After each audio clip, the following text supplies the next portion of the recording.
সকালে রুটি করার সময় রুটির আটা মাখা একটু রেখে দিন, আর এদিকে তরকারি যেটা বানাবেন সেখান থেকে একটু সিদ্ধ আলু, এই দুটো জিনিস হলেই আপনার বিকেলের একটা দুর্দান্ত স্ন্যাক্স হয়ে যাবে।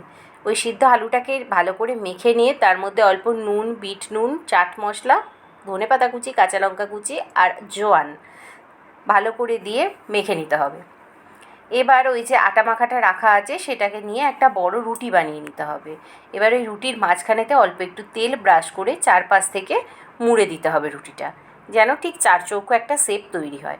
এবার এই চারচৌকো রুটিটাকে আবারও বড় করে বেলে নিতে হবে, অল্প একটু আটা ছড়িয়ে নিয়ে।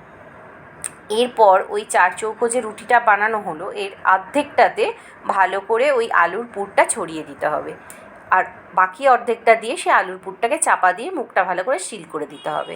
এবার একটা ছুরির সাহায্যে সরু সরু করে এই আটার যে লইটা তৈরি হয়েছে এটাকে কেটে নিতে হবে, তারপর হালকা হাতে এরকম টুইস্ট করে দিতে হবে।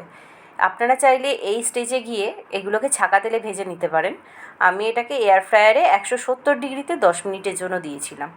ব্যাস একদম রেডি হয়ে গেল খাস্তা মুচমুচে সুন্দর একটা হেলদি স্ন্যাক্স। আমি এটাকে সসের সাথে পরিবেশন করেছি, আপনারা কিন্তু চায়ের সাথেও এনজয় করতে পারেন।